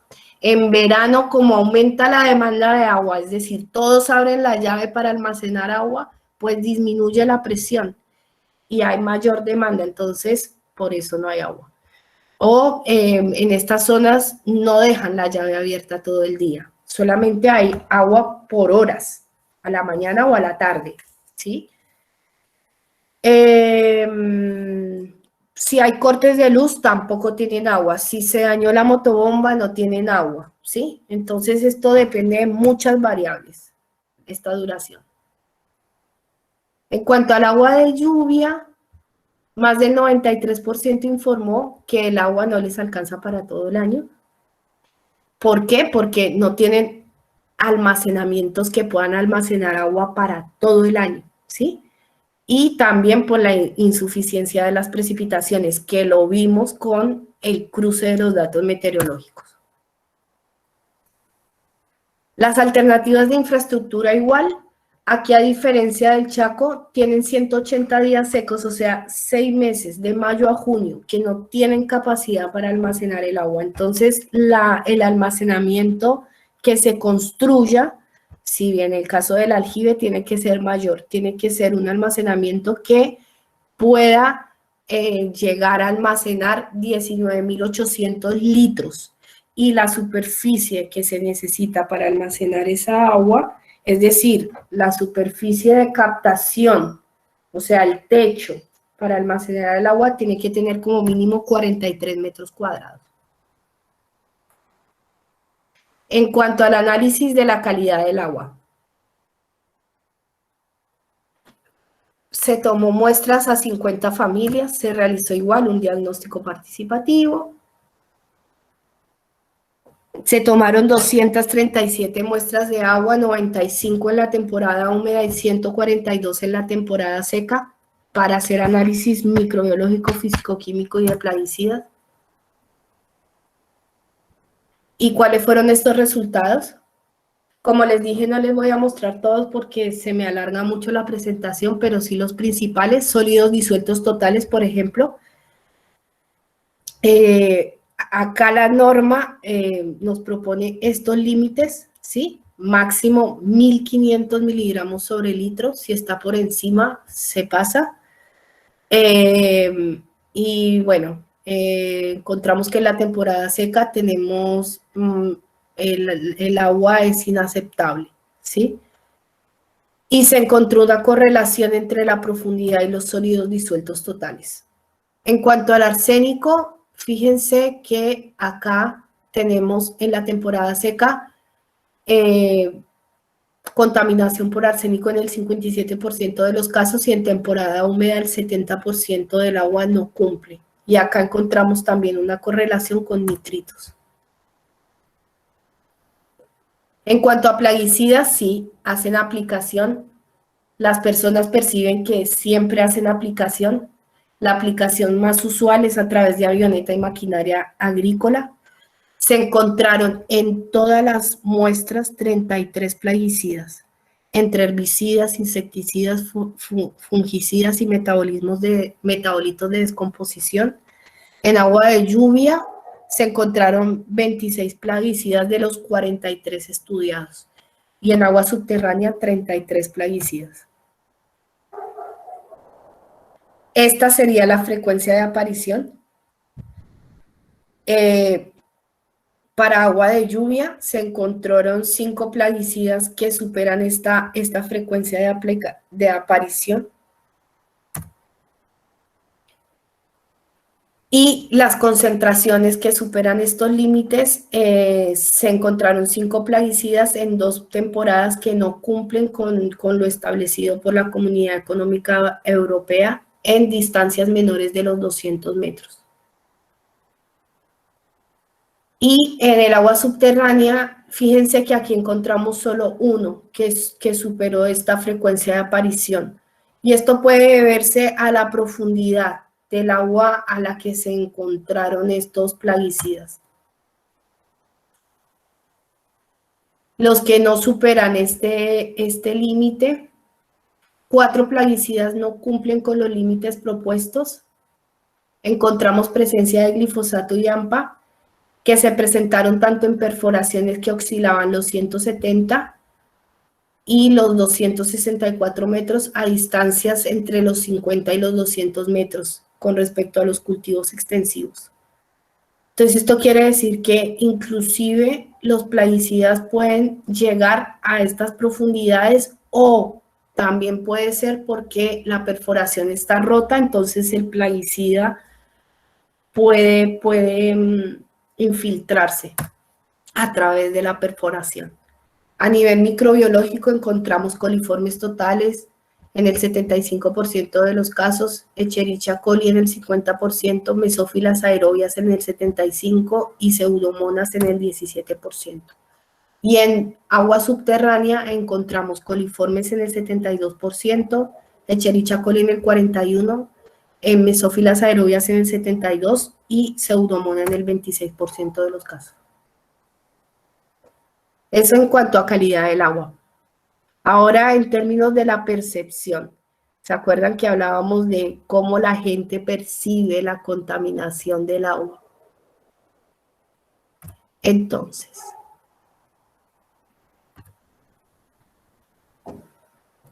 en cuanto a las características sociodemográficas, encontramos que en la mayoría los núcleos familiares se encontraron integradas de 4 a 6 personas, que en el 42% de los casos se agrupó entre periodos de los 13 a los 35, es decir, que la población es un poquito más joven que en el Chaco. Y en cuanto a la percepción de la calidad del agua, el 41% de la población no percibe que hay contaminación, el 59% sí. Y fíjense aquí la percepción. Cuando preguntamos si ellos percibían que el agua estaba contaminada por microorganismos, ya les dije que esto no lo hicimos, la pregunta no fue directa de microorganismos patógenos, sino preguntas que estuvieran relacionadas y luego nosotros agrupamos. En el 27% de los casos las personas sospechaban que el agua estaba contaminada por microorganismos, pero des en cuenta que el 72% está contaminada. O sea que la percepción difiere de la calidad real. Y en el arsénico igual, el 9% percibe que puede tener arsénico o que conoce que es arsénico, y en el 70% de los casos tenemos contaminación por arsénico en cuanto a la calidad real del agua. Los tratamientos para desinfectar el agua o tratamientos para el agua están hervido, aplicación de lavandina, ¿sí? Lavandina es cloración, ¿sí? En el 55% de los casos. Las enfermedades presentadas, el 80% de la población percibe que tiene alguna enfermedad. Fíjense acá, entre los 36 y los 65 años presentan la mayor cantidad de enfermedades, y las principales son enfermedades digestivas, que son las que están en amarillo. Y en cuanto a las enfermedades transmitidas por el agua, el 47%, acá tienen un poquito más de educación en cuanto a conciencia, ¿sí? El 47% de los casos relaciona enfermedades con el consumo del agua. En cuanto a las diarreas, en los 3 grupos se presentó esta percepción de que relacionan diarreas con el consumo del agua, ¿sí? Principalmente, y enfermedades de la piel también. Esto no sería por el consumo, sino por el contacto con el agua.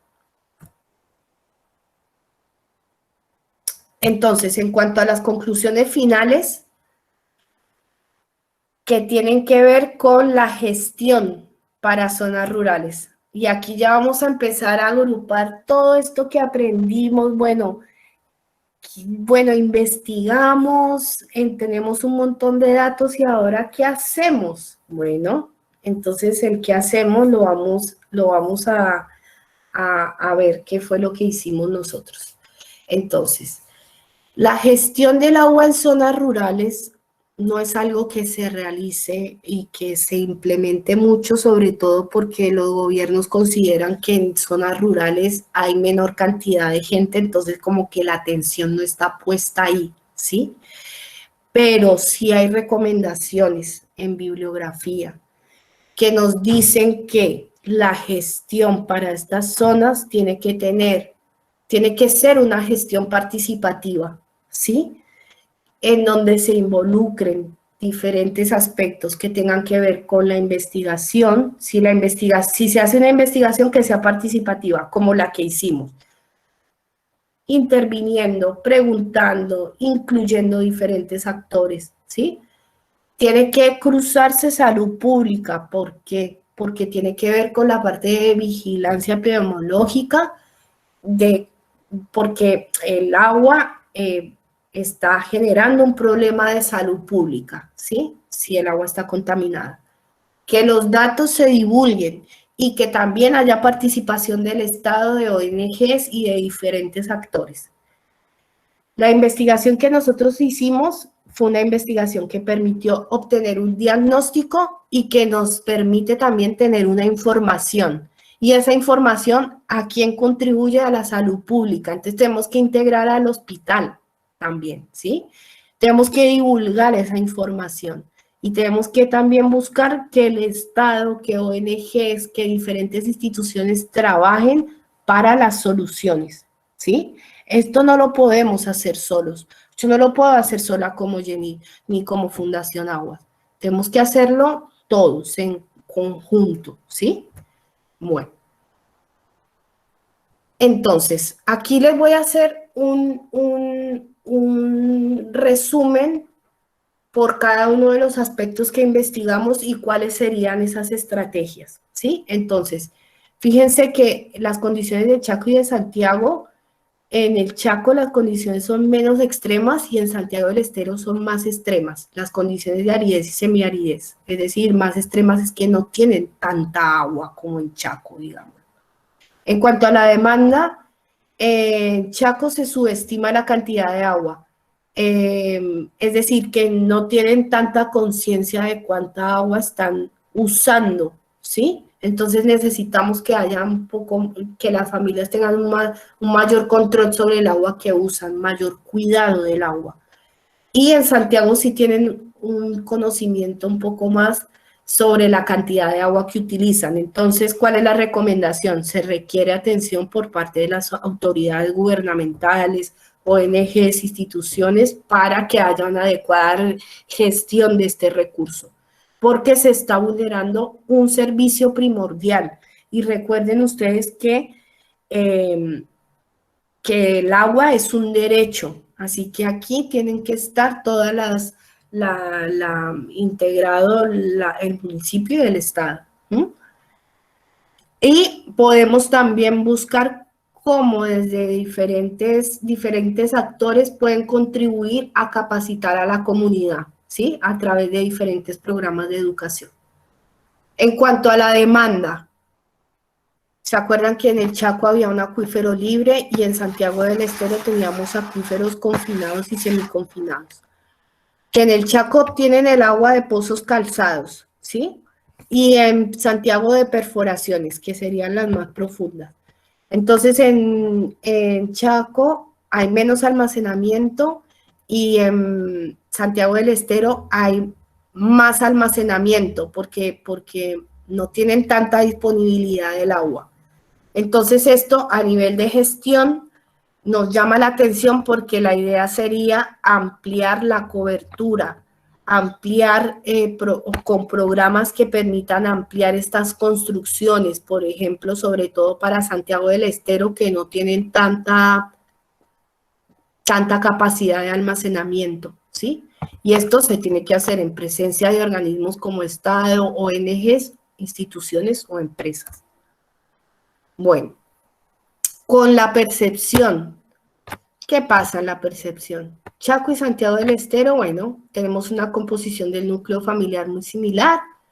En Chaco tenemos una población más adulta y en Santiago la población es más joven. Y tenemos que las mujeres también se están empoderando de su familia y del recurso. Entonces, ¿cuáles serían estas estrategias?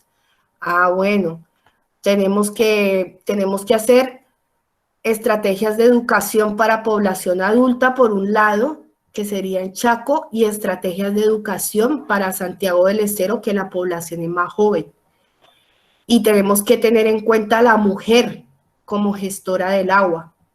Entonces, por ejemplo, muchas veces también pasa que en estas zonas rurales el nivel de educación, las personas no saben leer, no saben escribir, entonces tenemos que pensar en estrategias que permitan llevar el conocimiento y bajarlo de lo investigativo a lo sencillo, ¿sí?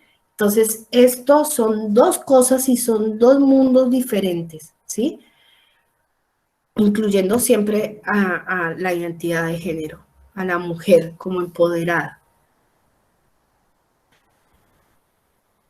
En cuanto al análisis de la percepción, tenemos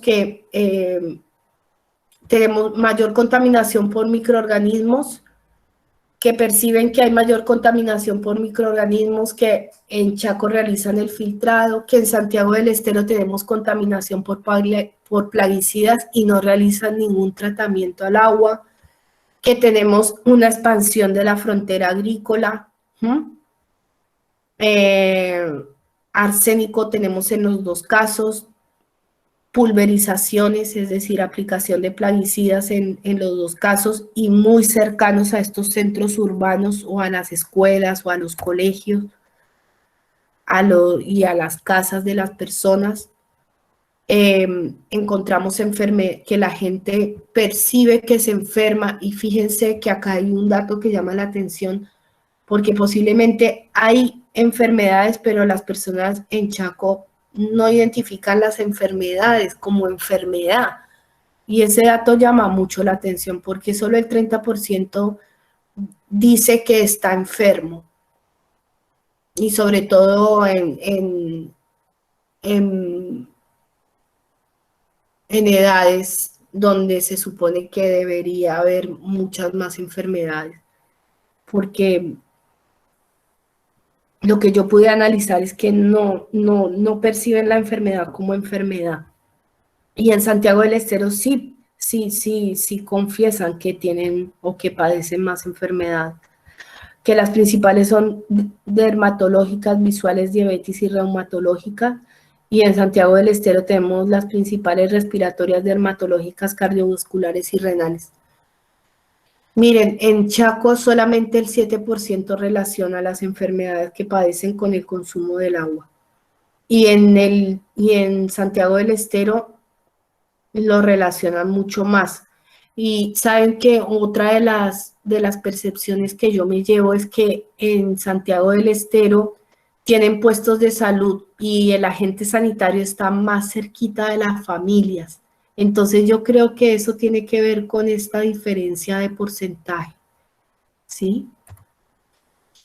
Y en cuanto a la calidad del agua, bueno, hablamos de que tenemos contaminación en agua de lluvia, en agua subterránea por sólidos disueltos totales, con arsénico también tenemos una contaminación similar, en Chaco el 80%, en Santiago el 70%, que tenemos especies también nitrogenadas, que esto no lo mostré, pero aquí se los muestro resumido. Especies nitrogenadas en Santiago se presentó mayor y no cumplen los límites que encontramos. Que plaguicidas encontramos en todos los casos, en el 100% de las muestras encontramos en Chaco y en el Santiago encontramos presencia en el 82%. Que microorganismos patógenos también encontramos en los dos casos, tanto en Chaco como en Santiago del Estero.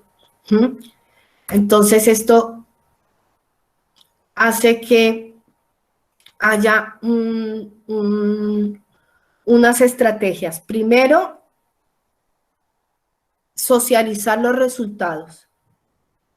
Cuando me preguntaban, bueno, ¿y qué hacemos ahora con las familias y con los resultados? Entonces, ¿se acuerdan que les hablaba de llevar la información de una forma fácil, gráfica? Bueno, inventamos este semáforo, que es un semáforo que nos va a mostrar que va de verde a rojo, y acá les pusimos los resultados a las familias. Se los entregamos en una hojita impresa, les explicamos lo que encontramos y lo pusimos de una forma gráfica. Entonces el verde que indica que el agua está en buenas condiciones y que todo lo que esté en rojo es porque el agua no se puede tomar. Entonces aquí les explicamos todo esto. Entonces aquí tenemos que hacer estrategias de capacitación en educación en torno al agua para impulsar las buenas prácticas en torno al almacenamiento, a la manipulación y a la conservación del agua, en donde participe el Estado, escuelas, ONGs, instituciones y diferentes actores. También hicimos este manual del agua para concientizar, y sobre todo lo hicimos para las escuelas, porque en las escuelas educar a los niños es una muy buena estrategia para llevar conocimiento a las casas, ¿sí? Entonces, empezar por esto, por las escuelas, por el hogar. En cuanto a las alternativas de tratamiento, que me preguntaban también que cómo es el filtro para el arsénico, bueno, aquí les presento el filtro. Nosotros hicimos unas pruebas con el kit de MED que nos permitió analizar la remoción del arsénico en el agua. ¿Se acuerdan que les dije que era tipo bidón? Bueno, aquí está. Este es acá, por acá arriba entra el agua, pasa por unas membranas y aquí ya se almacena en esta parte de abajo y de acá ya las personas pueden tomar el agua. Un filtro de estos vale $500, así que es un valor que las familias no pueden asumir, pero sí a través de diferentes ONGs o empresas, fundaciones, se puede llevar este filtro, ¿sí? No podemos descartar que para contaminación microbiológica puede servir la tecnología blanda, es decir, la aplicación de lavandina, es decir, de cloro, la solarización, que a mí no me gusta mucho, pero la recomiendan, el hervido del agua, que funciona, y tecnologías duras como lo son los filtros. Este filtro que ven acá se entregó, pero solamente sirve para filtrar microorganismos patógenos, es decir, para la desinfección. Y también hicimos la investigación en la apropiación de la tecnología, porque una cosa es entregar el filtro y otra cosa es que la gente se apropie y la utilice y entienda cuál es la ventaja de utilizar. Y en cuanto a qué otra cosa podemos hacer a nivel de gestión, y bueno, buscar dinero y construir cisternas en estas zonas. ¿Para qué? Para que la gente tenga mayor cantidad de almacenamiento de agua. Entonces aquí se construyeron 10 cisternas con el proyecto, con 3 métodos constructivos diferentes. Siempre hay que buscar que la forma de construcción sea con material del origen, del lugar, ¿sí? Entonces, utilizando diferentes tecnologías. Y bueno, los retos orientados hacia la salud. Entonces, hablamos de salud pública, alerta a las autoridades sobre los resultados para contribuir con la vigilancia epidemiológica por el tipo de resultados que encontramos, seguir investigando en tecnologías que permitan la remoción de contaminantes y que nos permitan remover microorganismos, arsénico, nitrato, amonio, sales y plaguicidas, que fue lo que encontramos, y que para zonas rurales no hay una tecnología tan fácil que se pueda entregar. Seguir trabajando en red con diferentes actores involucrados para seguir gestionando las diferentes soluciones. Y también que este tipo de investigaciones puedan contribuir a las regulaciones nacionales, ¿sí? actualizar toda la parte de las normativas, ¿sí? Esto también puede buscarse. Por ejemplo, para que las distancias de pulverización que tienen en las provincias no apliquen estos plaguicidas tan cercanos, a pesar de que encontramos plaguicidas a más de 1000 metros de las casas de las familias. Entonces, bueno, acá hay una contradicción entre la norma y lo que se encuentra o lo que pasa en la vida real. Y bueno, muchas gracias por escucharme, muchas gracias por participar. Estas son las personas, todas las personas que participaron de esta investigación, los directores de las escuelas, en la universidad, las personas del INTA, del proyecto de mis compañeros de trabajo, de la cátedra de química analítica, de la universidad donde estudié,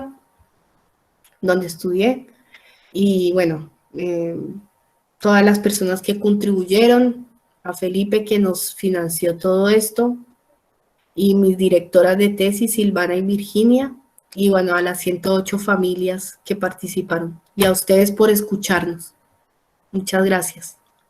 Y bueno, si tienen preguntas, me pueden escribir al mail. Y eso es todo. Si no, con Amparo también. Gracias.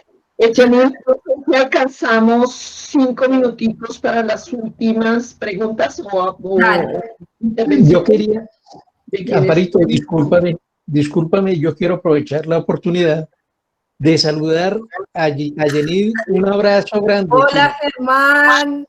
¿Qué más, hija? Me alegra mucho. De verdad que me emociona ver cómo mis estudiantes van saliendo adelante y te acuerdas de mí.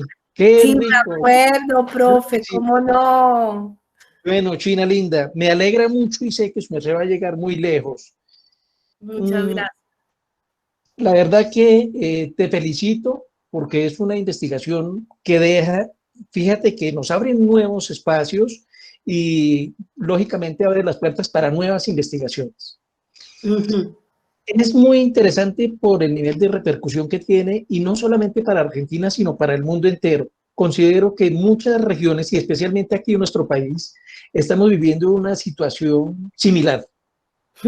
Y desde luego desde ese punto de vista yo quería comentar algo con referencia de pronto a una pregunta que hizo Luis Felipe Ruiz con los límites de permisividad que su merced pedía que alguien interviniera en eso. Sí, existen las normas internacionales, la de la Organización Mundial de la Salud y las AGUA, las normas AGUA. Las normas AGUA es de la American Water Works Association. Esas normas son mucho más estrictas. Colombia como tal ha asimilado, digamos, en su legislación las normas de la Organización Mundial de la Salud y considero que para Argentina es un caso similar. De lleno, la verdad no las conozco, las normas argentinas no las conozco muy bien las normas colombianas, pero sí quería señalar que al margen de las normas, fíjese la cantidad de eventos que nosotros a nivel de investigación podemos ir construyendo y poder ir mirando. Me asalta, digamos, una pregunta importante que aquí hacía un estudiante, Brian Orlando Celis, que tiene que ver, Brian preguntaba acerca de los estudios que de pronto si se han hecho estudios de suelos, ya que como están extrayendo este recurso y no podemos aislar los dos, el agua con el suelo, si se han hecho de pronto algunos estudios de suelos para mirar si de ahí proviene, por ejemplo, el arsénico. Y de esa manera, pues tratar de darle como una solución también viable. Sí, el arsénico es de origen natural. Sí o sí proviene del suelo por la naturaleza, porque acá estamos sobre la pampa. Y el origen de los suelos es origen volcánico. Entonces el arsénico proviene de ahí, sí o sí del suelo. Y sí, se han hecho muchísimos estudios de suelo, pero es algo que no se puede controlar porque está en la roca y la disolución es inevitable. Sí, sí, sí, y es muy tóxico, muy tóxico. Muy tóxico, igual que el flúor.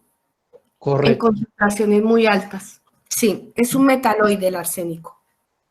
Bueno, Jenny, pues la verdad, quisiera hablar mucho más contigo, pero quiero darles el espacio también a estos chicos que están, que te preguntan.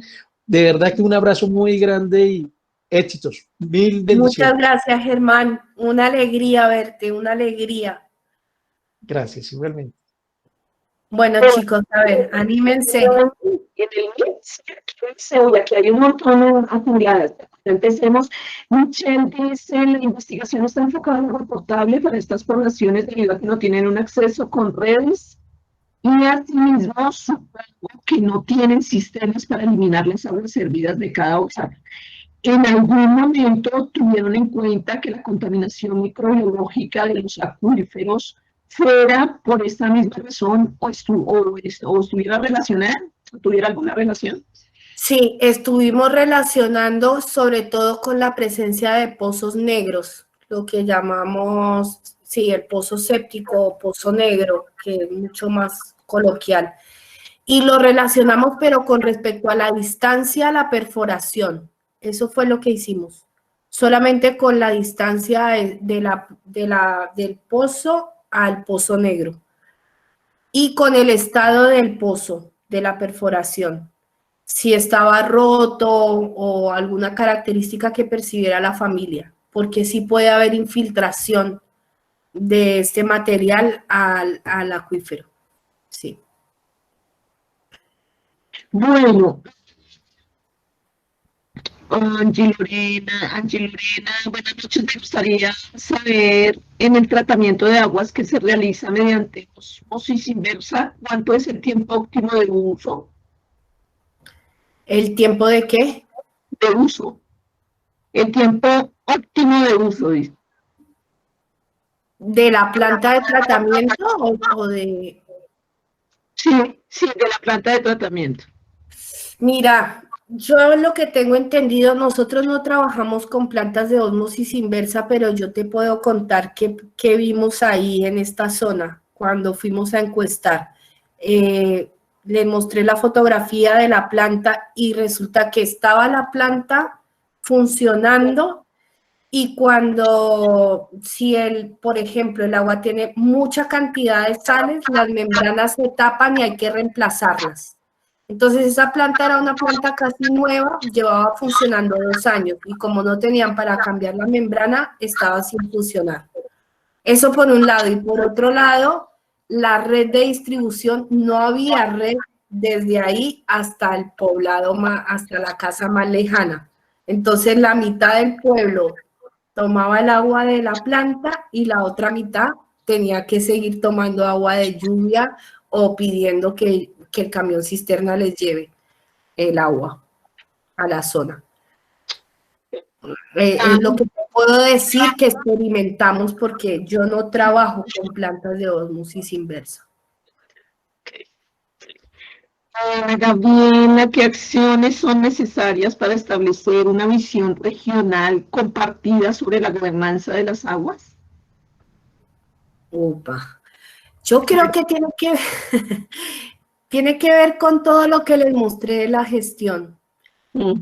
Es así, inclusión, investigación, que todos los procesos sean participativos, que participen diferentes actores, que el tema de la educación vaya de la mano, conocer a la comunidad donde se va a realizar la intervención, que se sepa muy bien el tipo de tecnología que se va a llevar a estas zonas.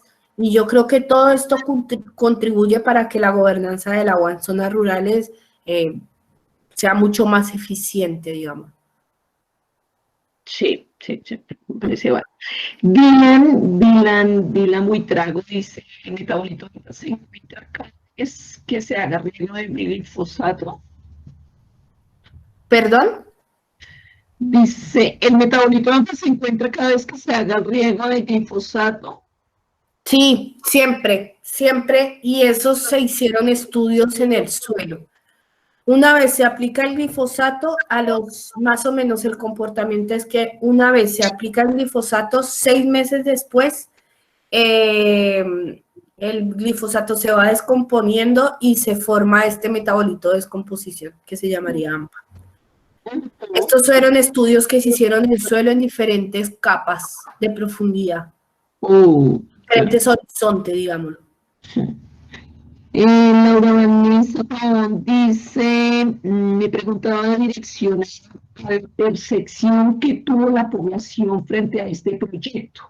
Si lo aceptaron de una vez o cómo fue ese proceso para empezar a aceptar este proyecto. Lo más difícil. Es un proceso que tiene que ser un proceso de seguimiento donde, por ejemplo, cuando se intervenga en la comunidad no se prometa nada más allá de lo que no se va a hacer, que tenga una seriedad y palabra frente a las intervenciones que se realizan y que si te comprometes lo cumplas. Y entonces así vas obteniendo cierta credibilidad, ¿sí? Por parte de la intervención que se va realizando. Me parece que ese es un aspecto muy importante en el momento de llegar a intervenir y siempre tratar de ir de la mano con otras instituciones que ya estén trabajando en el lugar para no llegar tan solos, ¿sí? Es mi recomendación. Lo digo porque también trabajé en zonas rurales en Colombia y esto también no lo reforzaba mucho una profesora que tuvimos que se llamaba Adriana en la universidad. Así que, y lo comprobé a través de todos estos años de trayectoria en zonas rurales, que tener en cuenta esto es importante. Bueno, yo creo que podemos ya finalizar aquí. Muchas gracias, están diciendo todos. Bueno, sí, yo creo que la mayoría, ¿cuáles fueron los retos más difíciles con la investigación referente a la comunidad? Que es lo que estábamos diciendo, que el llegarle a las comunidades, pues, se complica. Excelente felicitaciones. Bueno, aquí, pues, mientras tú ibas haciendo la exposición, tuvimos un único inconveniente con el ingreso de algunos estudiantes, pero no alcanzamos a transmitir en directo vía streaming, entonces sí alcanzaron a ingresar todos los que estaban fuera. Muy gracias, Jenny, por tu tiempo, por compartir con nosotros esta experiencia tan interesante. Y bueno, esperamos vernos pronto por este medio o bueno, nos hace la visita. No, por favor, muchas gracias a ustedes por la invitación, un placer y la verdad que me siento muy contenta de haber compartido esto con ustedes. Muchísimas gracias y un buen descanso. Gracias a todos por participar, por estar atentos, por sus preguntas y demás. Les haremos llegar el video. Y si tienen preguntas a través de Amparo, mi mail, mis datos los tienen, así que sé que este es un momento, digamos, muy limitado, pero me pueden escribir y sin ningún problema les puedo compartir. Muchas gracias. Bueno, hasta luego. Muchas gracias. Hasta luego. Gracias a todos. Estoy estudiando, chicos. Hasta luego. Gracias. Muchas gracias. No, Hasta luego, gracias. Muchas gracias. Gracias. Gracias, hasta luego. No, gracias a usted. Gracias, hasta luego. No. Gracias, hasta luego. Gracias.